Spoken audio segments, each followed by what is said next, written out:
You're watching KSL Sports Live. Hi, everyone. We've got a lot to talk about together today. The NFL playoffs are underway. The Chargers and Texans facing off in the first game of the postseason. BYU football picks up a big-time commitment today on national television. The Cougars and the Runnin' Utes both looking for a conference win on the basketball court. And the Red Rocks are on the mats against some of the best in the country at the Collegiate Quad. All of that is coming your way. But we want to get things started off on this show in the NBA with the Utah Jazz. The Jazz playing a weekend doubleheader beginning this afternoon in Arizona against the Phoenix Suns. Now, the Jazz, they're sort of trying to lose, right? The Suns, they're not trying to lose, but they're losing these days, trying to win back-to-back games for just the first time since December 15th. Maybe the Jazz aren't really trying to lose, right? But losing certainly helps their chances at getting a top draft pick. Devin Booker, he was hot early with the three and then out in front for the dunk. He had 7 straight points, and the Suns were up 10 early. Jazz big men go to work. Lauri Markkanen pulls up for 3, knocks it down. Then the rookie, Kyle Filipowski, with the steal, the dunk. The Suns' lead is back down to single digits. Rookie Cody Williams gets involved. He hits that 3 to cut the lead to 1. Jazz trailed by 1 after the first. In the second quarter, it's Micah Potter's turn with the throwdown for the Jazz. Markkanen, he stays aggressive. He's going to miss this bucket, but look who's there. Walker Kessler cleans it up. Former Jazz draft pick Grayson Allen. Look at that circus layup for the Suns, putting Phoenix up by 14. The Jazz just kept chipping away, though. Isaiah Collier, the dime to Kessler for the dunk. Just over a minute to play. Markkanen is going to drill another 3 to cut the lead to 10. Then in the final seconds of the half, Colin Sexton takes it to the hoop. Count it. The Jazz trailed by 11 at the half, and it got better in the second half. They started off pretty hot. A 12-2 run, 9 straight points coming by way of Colin Sexton and Isaiah Collier. Collier with the corner 3 here, which cuts the Suns' lead to 5, 67-62. Then Lauri Markkanen keeps his scoring going. The O-board and the putback makes it a 1-point game, 67-66. And he's not done. Markkanen rising above the rim to finish off the alley-oop from Collier. Lauri was up to 19 points in the game at that point. But the Suns have a couple of guys by the name of Durant and Booker. KD for 3 pushes the Suns' lead back to 7, 75-66. And Booker scored 7 of the Suns' final 9 in the third quarter for the 87-79 lead going into the fourth. In the fourth, the Suns protect that lead. Grayson Allen hits a trio of 3-pointers, that for the 188 lead. Then Booker, 2 more of his game high on the easy dunk. Lauri Markkanen would finish with a team-high 24 points. Sexton added 20 points. Walker Kessler, 16 points, 13 rebounds, 2 blocks. But Durant and Booker combined for 59. And the Jazz, they now lose their 28th of the season, which is 4th most in the NBA right now. All right, we know what the goal is at BYU under new head basketball coach Kevin Young. Prepare some of the top hoops talent in the country for the NBA one day. And now if you have great players like that, naturally, wins will likely follow, which makes the current hiccup the Cougars are on just a bit more confusing, right? Today, the Cougars were trying to end a 2-game skid against TCU, a team that is just 1-2 to start Big 12 play. First half, Dawson Baker starting things off for the Cougs, hits the 3. Then Richie Saunders gets the ball down low, battles for the layup. It would be back and forth most of the half. Igor Deming makes a great pass under the basket to Dallin Hall, sinks the triple. Trevin Nell would throw his hat into the ring. He gets the baseline 3. Tie things up at 23. From there, TCU would start to get hot. Noah Reynolds makes the 3 to go up by 10, but the Cougars finish strong to end the half. A 14-1 run with Richie Saunders scoring 8 of those points. He would hit back-to-back triples, and BYU led by 3 going into the break. Now in the second half, it would continue to be a back-and-forth battle. Richie Saunders picking up where he left off, hitting another 3 to get things going. TCU responds with a 3 of their own from Micah Robinson. But let's show the big men some love. Dallin Hall feeds Keba Keita for the dunk. Sky's in for that big-time flush. But it was really Saunders' day. He finished with a team-high 26 points. He was the only Cougar to finish with double-digit points. That 3 put BYU a 2-point lead with 3 minutes left. TCU's defense would step up and hold BYU to just 2 free throws in the final 2 minutes. David Punch would punch it in with a monster dunk. And in the final minute, Noah Reynolds makes the tough layup over Mwat Mag, and that would be enough for the Horned Frogs. They finish on a 6-0 run and knock the Cougars off. BYU falling to 1-3 in conference play with the 71-67 loss. Well, how about from one former Aggie to another? Sam Merrill has been a key player off the bench for the Cleveland Cavaliers this season as the Cavs boast the league's best record at 33-4. And how about today? Money Merrill being recognized with this giveaway at the Cleveland Charge game of the G League. It's a Sam Merrill piggy bank. There's the slot in his back to put your coins in and everything. Money Merrill, you gotta love that. You know, I don't know how much of you have been watching college hoops yet this season, but you don't have to go very far to find the team with the nation's best winning percentage. It's the Utah State Aggies. At 15-1, they've won 93% of their games so far this season. Tonight, the Spectrum's going to be rocking as the Aggies go for win number 16 to start this season off. The Boise State Broncos are in town with a 12-4 overall record. They are 4-1 in Mountain West play, so they're a formidable opponent. Utah State made its debut in the AP rankings this week, coming in at number 25. And that usually means good things for Utah State. They've won nearly 76% of their games all time when going into a game ranked in the AP poll. The ball tipping off tonight at the Spectrum at 7 o'clock.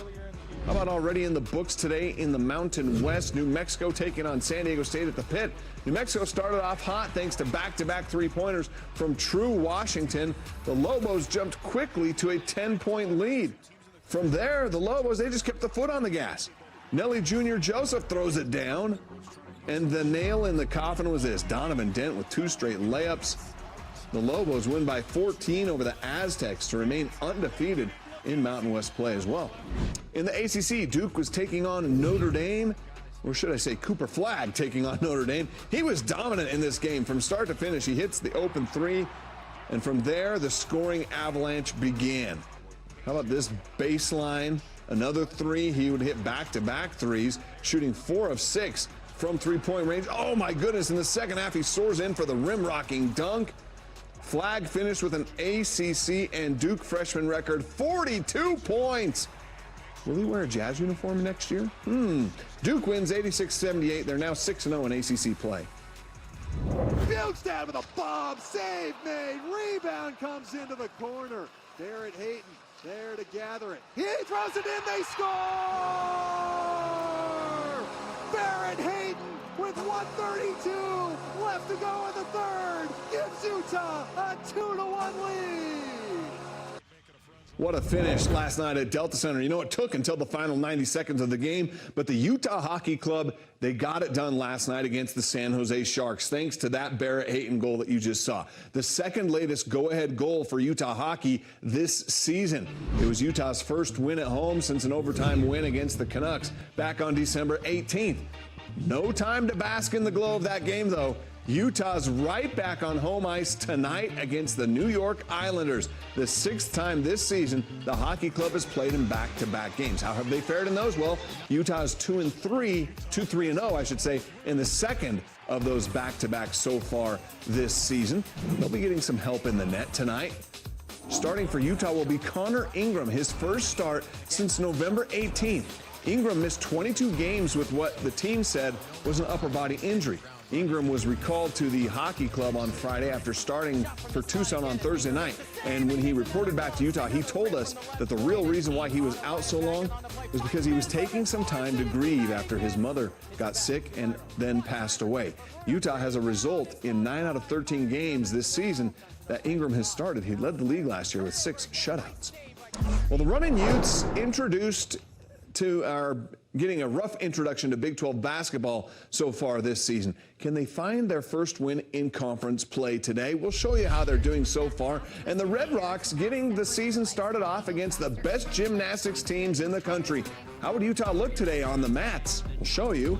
And how about this? BYU football getting a big-time commitment at the All-American Bowl. More on that, plus an exclusive KSL Sports conversation with Utah Hockey Club star Dylan Gunther. It's all on the way next. Tubes today, Utah Valley hosting Cal Baptist. First half, Dominic Nelson gets the steal and the dunk at the other end. He led the Wolverines with 15 points in this game. 3 minutes left in the game. UVU down 2. Trevin Leonhardt hits the 3 to give UVU the lead. Wolverines would not trail.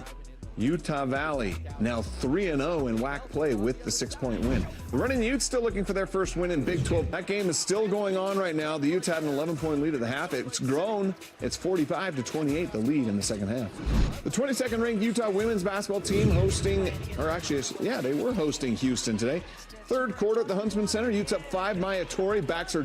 All right, this afternoon, the Red Rocks hit the national stage in the Collegiate Quad Gymnastics Meet. This features 4 of the top 5 teams in the nation, including the top-seeded Oklahoma Sooners and the national champs, the LSU Tigers. The Red Rocks started their day on floor routine where they ended as the #1 team in the nation last year. The number one freshman recruit in the nation is Avery Neff. Led the way for the Red Rocks with a 9.9 on the floor. Senior Jalen Gilstrap, she had a 9.85 on her routine. Tough competition, though. Utah ended the first rotation in 4th place. Oklahoma was out in front. No surprise there. Red Rocks are hoping for an improved vault this year. This rotation held Utah back in previous years. One of the most consistent Red Rocks is McKenna Smith, though. She gets the 9.85 on her vault. Ella Zerbe's best rotation of the night, a score of 9.875. And then Neff again leading the way for Utah, 9.925. She is a future star. On to the uneven bars. Neff putting herself in position for the all-around title. Barely misses a third 9.9. This score is a 9.875. Olympian Grace McCollum near perfection. 9.975 on the bars. But the Red Rocks have a hole to dig out of as they enter the 4th and final rotation of this meet. The Red Rocks ending the day on the beam. That's where they've been strong in years past. Neff ending her day with another strong performance as well. Her third 9.9 of the day. She had a 39.6 in the all-around, the highest Red Rock in the AA for the meet. And the Red Rocks finished 4th as a team, though. What you could say was the main event session of the Collegiate Quad here. Oklahoma and LSU were battling right to the end in this meet. National champs Livy Dunn and LSU, they came up 3/10 short to the #1 ranked Oklahoma Sooners. Well, the last time Steve Sarkisian was in the Cotton Bowl, he was on the winning end of things. It was January 1st, 1997, as the quarterback of BYU. Sark passed for 291 yards and 2 touchdowns in that game. Chad Lewis led BYU with 5 catches and 79 yards. But it was the defense that really shined in the game. Linebacker Shea Muirbrook had 11 tackles, 4 sacks in the game, while Omar Morgan got the game-sealing interception in the final moments to beat Kansas State. What's your decision? Where will you be playing your college football? Hold it. I got it. After my 2-year mission for the Church of Jesus Christ of Latter-day Saints, I will be continuing my athletic and academic career at Brigham Young University. All right, BYU. Huge commitment for BYU football today at the All-American Bowl. 4-star athlete McKay Madsen from Clovis North High School in California has committed to the Cougars over Oregon and UCLA. Well, he suffered a serious injury this week, but that's not going to derail his big-time goals. We have an exclusive conversation with Dylan Gunther coming up next. It's safe to say the future's pretty bright for Utah hockey, and a huge piece of that puzzle is the emerging star that is Dylan Gunther. The team's leading goal scorer was placed on injured reserve, though, yesterday, out with a lower body injury, but he's expected to return before the season ends. And thanks to KSL Sports insider Cole Bagley, we got to know Dylan a little bit better earlier this week. You've been in Utah for a little while now. How are you enjoying, this relocation, this new city, this new town, new fan base? Good. It's a lot of fun. I think it brings a lot of kind of spark to us and a lot of jump. I mean, we're excited to play in front of the fans every game, and it's not really something that I guess I was used to playing in Arizona, just having the building all behind you and having it that loud. So I think it's still a little bit of an adjustment, but it's a good one for sure. You scored the first goal in Utah Hockey Club history. Carries it across. Drops one. Shot.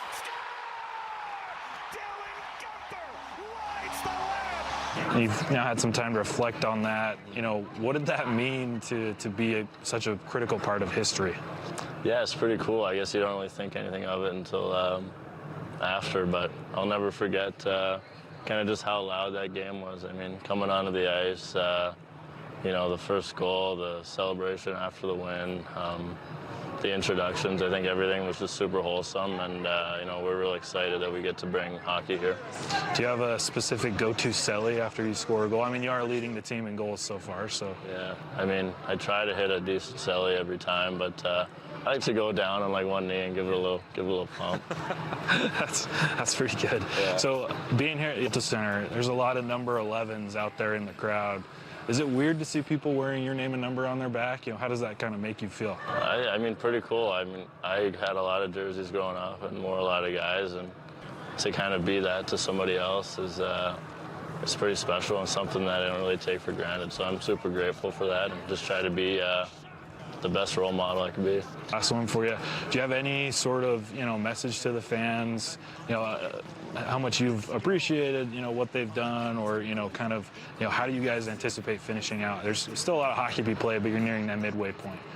Yeah, I think just super grateful for the support and positivity. I mean, I think everybody is really positive, and they're all super excited to have us. And even like the odd time when we go out and maybe people know who you are, it's always super positive, and they're super excited to get to know you. So I'm just super grateful for how passionate they are, and we hope to bring them some more wins.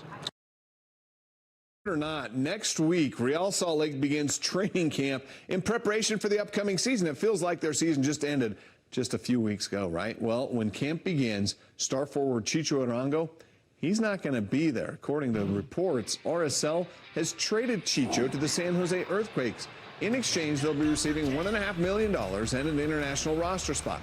Chicho led RSL last season with a franchise record-tying 17 goals on the season. All of that happened in the first part of the year, though. And then things kind of trailed off from there. You can read more about that deal by heading over to KSLSports.com. Join us tonight at 10. I'll have your Utah hockey highlights then.